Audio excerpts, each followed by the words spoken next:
Welcome back to my channel. पिछली video तक हमने बात कर ली थी सेक्शन 10 तक। आज से हम शुरू करने वाले हैं सेक्शन 11। चलिए शुरू करते हैं।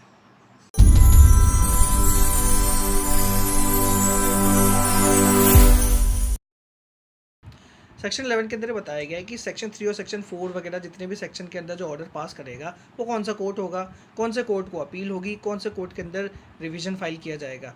तो इसमें बताया गया है कि कोई भी कोर्ट जो ऑफेंस को ट्राई करने के लिए एंटाइटल है, उसके पास पावर है, वो कोर्ट ऑर्डर पास कर सकता है। या फिर हाई कोर्ट जब अपना रिव्यू और रिवीजन की पावर एक्सरसाइज करता है उस टाइम भी वो ये जो ऑर्डर है वो पास करता है। फिर आगे बताया गया है कि जिस कोर्ट ने सेक्शन 3 या सेक्शन 4 के तहत फाइल किया है ऑर्डर, उस कोर्ट के ऑर्डर की अपील जनरली जिस कोर्ट में होती है उसी कोर्ट के अंदर सेक्शन 3 या सेक्शन 4 के अंदर पास किए गए ऑर्डर की अपील भी होगी। यहाँ पे ही बताया गया कि हाई कोर्ट को छोड़ के अगर किसी कोर्ट ने ऑर्डर पास किया है उस केस के अंदर ये लागू होगा। फिर आगे बताया गया है कि हमने जो पढ़ा था कि 21 ईयर से कम एज का जो ऑफेंडर है उसको आप प्रोबेशन पे छोड़ेंगे। अगर ऐसे केस के अंदर कोर्ट ने प्रोबेशन पे नहीं छोड़ा, सेक्शन 3 सेक्शन 4 के अंदर उसको डील नहीं किया और उसको इम्प्रिजनमेंट दे दिया विद और विदाउट फाइन, और उससे अपील नहीं, उस ऑर्डर की या तो अपील हो नहीं सकती या फिर अपील नहीं की गई, वहाँ पे जिस कोर्ट के अंदर अपील लाई करती वो कोर्ट अपने ओन मोशन पे या फिर जो कन्विक्ट है उसकी एप्लीकेशन पे या फिर प्रोबेशन ऑफिसर जो है उसकी एप्लीकेशन के ऊपर वो जो नीचे के कोर्ट के अंदर जो प्रोसीडिंग्स चली उसके कागज़ मंगा सकती है और उन सारे कागज़ों को देखते हुए जो उसको सही लगता है वो ऑर्डर पास कर सकती है। आगे बताया है कि जहाँ पे सेक्शन 3 या 4 के तहत उस व्यक्ति को प्रोबेशन पे या फिर डांट फटकार करके छोड़ दिया गया है, वहाँ पे जो अपीलेट कोर्ट है या जो हाई कोर्ट है, जो भी केस होगा, वो अपनी रिवीजन की पावर को यूज़ करते हुए सारे कागज़ मंगा सकती है और उसका जो सेक्शन 3 या सेक्शन 4 के तहत उसको जो छोड़ा गया है प्रोबेशन पे या फिर डांट करके, उसके ऑर्डर को चेंज करके उसको इम्प्रिजनमेंट की पनिशमेंट भी दे सकती है। यहाँ पे बोला है कि नीचे के ऑर्डर को रिवाइज करके और उसको इम्प्रिजनमेंट में दे सकती है। आगे बताया गया प्रोविजो के अंदर कि उस व्यक्ति को जब हाई कोर्ट या जो अपीलेट कोर्ट सज़ा दे रहा है वो उतनी ही देगा जितनी लोअर कोर्ट जो था वो दे सकता था। ऐसा नहीं है उसने अपने पास हाई कोर्ट के पास मंगा लिया तो हाई कोर्ट तो कुछ भी सज़ा दे सकता है, ऐसा नहीं है। लोअर कोर्ट के पास जितनी पावर थी पनिशमेंट देने की उससे ज़्यादा वो पनिशमेंट नहीं देंगे। अब सेक्शन 12 के अंदर बात की गई है removal of disqualification attaching to conviction. इसमें बताया गया है कि हम देखते हैं कितनी सारी नौकरी होती है जहाँ पर ये बात बोली जाती है कि उस व्यक्ति का कभी कन्विक्शन नहीं हुआ हो, मोरल टर्पिट्यूड वगैरह के ऊपर कोई कन्विक्शन नहीं हुआ। तो यहाँ पे ये बोला है कि अगर ऐसी कोई डिस्क्वालिफिकेशन अटैच्ड है उस कन्विक्शन के साथ में, तो अगर उस व्यक्ति को सेक्शन 3 या 4 के तहत डील कर लिया गया है तो उस व्यक्ति को ऐसा नहीं माना जाएगा कि उसको कन्विक्ट किया है, उस व्यक्ति के ऊपर वो डिस्क्वालिफिकेशन लागू नहीं हो। लेकिन आगे ये बताया गया है कि सेक्शन 4 के तहत अगर उस व्यक्ति को सब्सिक्वेंटली पनिशमेंट दे दी जाती है, वो बॉन्ड की कंडीशंस को तोड़ता है, फिर उसको वापस बुलाया जाता है और सब्सिक्वेंटली उसको अगर सेंटेंस दे दिया जाता है, ऐसे केस के अंदर उसकी डिस्क्वालिफिकेशन नहीं हटेगी, वहाँ पे तो वो डिस्क्वालीफाइड माना जाएगा। सेक्शन 13 के अंदर बात की गई है प्रोबेशन ऑफिसर की। यहाँ पे बुलाया गया कि प्रोबेशन ऑफिसर वो होगा जिसको स्टेट गवर्नमेंट ने या तो अपॉइंट किया है या फिर रिकॉग्नाइज किया है, या फिर ऐसी कोई सोसाइटी जो स्टेट गवर्नमेंट के द्वारा रिकॉग्नाइज्ड है, उसने कोई व्यक्ति प्रोबेशन ऑफिसर के तहत दिया है, मतलब किसी व्यक्ति को उसने प्रोबेशन ऑफिसर बनाया है। और कुछ एक्सेप्शनल केस के अंदर कोर्ट किसी भी व्यक्ति को प्रोबेशन ऑफिसर बना सकता है, सिर्फ एक्सेप्शनल केस के अंदर, तो उन एक्सेप्शनल केस के अंदर उस व्यक्ति को भी प्रोबेशन ऑफिसर माना जाएगा। फिर बताया गया है कि जिस कोर्ट ने सेक्शन 4 के तहत डील या फिर जहाँ पे वो व्यक्ति रिजाइड करता है वहाँ का जो डिस्ट्रिक्ट मजिस्ट्रेट है वो किसी भी व्यक्ति को प्रोबेशन ऑफिसर बना सकता है सुपरविजन के लिए, जो सुपरविजन ऑर्डर पास किया गया उसके अंदर। फिर इसमें बताया गया है कि अगर कोई प्रेसिडेंसी टाउन है तो वहाँ का जो चीफ प्रेसिडेंसी जो मजिस्ट्रेट है उसको डिस्ट्रिक्ट मजिस्ट्रेट माना जाएगा और उस प्रेसिडेंसी टाउन को डिस्ट्रिक्ट माना जाएगा, जो अब किसी भी काम के नहीं है। पहले प्रेसिडेंसी चला करती थी, अब ठीक है नहीं हटाया, ऐसे प्रोविजंस का कुछ काम नहीं है अब, लेकिन फिर भी हमारी लेजिस्लेशन नहीं हटाती है तो ठीक है, पढ़ लीजिए।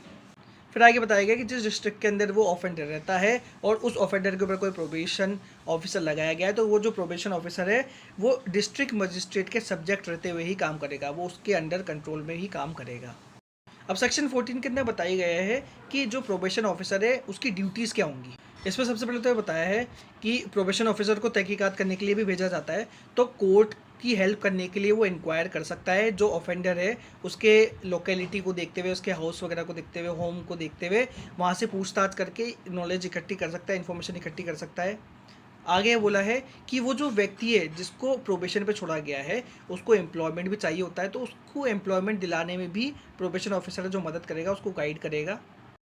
और वो जो ऑफेंडर है उसके द्वारा कंपनसेशन और कॉस्ट भी पे करनी होती है, सेक्शन 5 के अंदर देखा है हमने, तो उसको पे करने में एडवाइस करेगा उसको और उसको असिस्ट करेगा।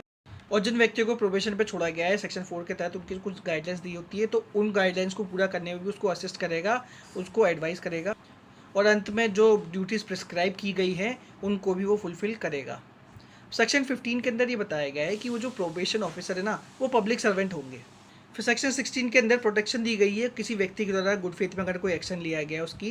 इसमें बोला है कि अगर स्टेट गवर्नमेंट के द्वारा या फिर कोई भी प्रोबेशन ऑफिसर या कोई भी ऑफिसर अपॉइंट किया गया है इस एक्ट के तहत, इन रूल्स के तहत, उन्होंने गुड फेथ के अंदर अगर कोई काम किया है, उनको जो ड्यूटी दी गई थी वो गुड फेथ में उन्होंने फुलफिल करी है, या फिर इस एक्ट के प्रोविजन को गुड फेथ में अगर उसने किया है, तो उनके अगेंस्ट कोई सूट नहीं होगा या उनके अगेंस्ट कोई लीगल प्रोसीडिंग भी नहीं चलाई जाएगी।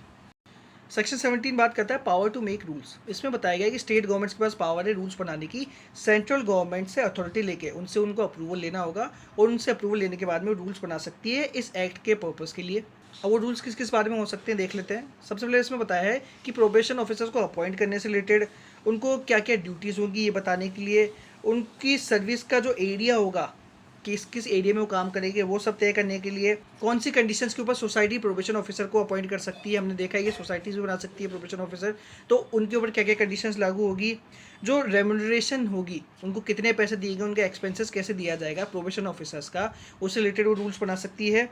और कोई भी जो बाकी के बचे हुए ज़रूरी जितनी भी चीज़ें हैं उनसे रिलेटेड भी रूल्स बना सकती है। फिर बताया गया है कि वो जो पहले के बनाए गए रूल्स हैं ना उनके सब्जेक्ट में रहते हुए रूल्स बनाए जाएंगे और उनको स्टेट लेजिस्लेचर के सामने भी रखा जाएगा ताकि वो तय करे कि कौन से रूल्स सही हैं, कौन से रूल रखने चाहिए, कौन से रूल्स नहीं रखने चाहिए। फिर सेक्शन 18 के अंदर सेविंग्स की बात की गई है। इसमें बताया है कि इस एक्ट में जितने भी प्रोविजंस दिए गए ना उनका इफेक्ट नहीं होगा किन किन पे। रिफॉर्मेटरी स्कूल्स एक्ट 1897 का जो था उसके सेक्शन 31 के ऊपर उसका कोई इफेक्ट नहीं पड़ेगा। Section 5 subsection 2 prevention of corruption act 1947 में जो आया था उसके ऊपर कोई इसका फर्क नहीं पड़ेगा। और जुवेनाइल ऑफेंडर्स और बॉस्टल स्कूल से रिलेटेड जितने भी दूसरे लॉज बने हुए ना उनके ऊपर भी प्रोबेशन ऑफ ऑफेंडर एक्ट 1958 का कोई फर्क नहीं पड़े। फिर सेक्शन 19 के अंदर अंत में ये बताया गया है कि क्रिमिनल प्रोसीजर कोड का जो सेक्शन 562 है वो उन स्टेट्स पे लागू नहीं करेगा जहां पर प्रोबेशन ऑफ ऑफेंडर्स एक्ट लागू हो चुका है। ये जो सेक्शन है वो पुराने क्रिमिनल प्रोसीजर कोड से ही बात करता था, नए क्रिमिनल प्रोसीजर कोड के अंदर ये है सेक्शन 360 जो प्रोबेशन से रिलेटेड बात करता है। तो सेक्शन 360 उन स्टेट्स के ऊपर लागू नहीं होगा जहाँ पे प्रोबेशन ऑफ ऑफेंडर्स एक्ट लागू हो चुका है। आज के लिए बस इतना ही। उम्मीद करता हूँ वीडियो आपको पसंद आया होगा। प्रोबेशन ऑफ ऑफेंडर्स एक छोटा सा एक्ट है लेकिन काफ़ी इंपॉर्टेंट एक्ट है, आपको इजीली समझ आ चुका हो। आपके कुछ जितने भी डाउट्स हैं वो मुझे आप कमेंट सेक्शन में बताइए। मेरे पुराने जितने भी वीडियोज़ हैं उनका लिंक मैंने डिस्क्रिप्शन बॉक्स में दिया हुआ है, वहाँ जाकर ज़रूर देखिए। मेरे इस चैनल को सब्सक्राइब करिए, बेल आइकन को प्रेस करिए, अपने दोस्तों के साथ मेरे चैनल और मेरे वीडियोज़ को ज़रूर शेयर करिए। जय हिंद, जय भारत।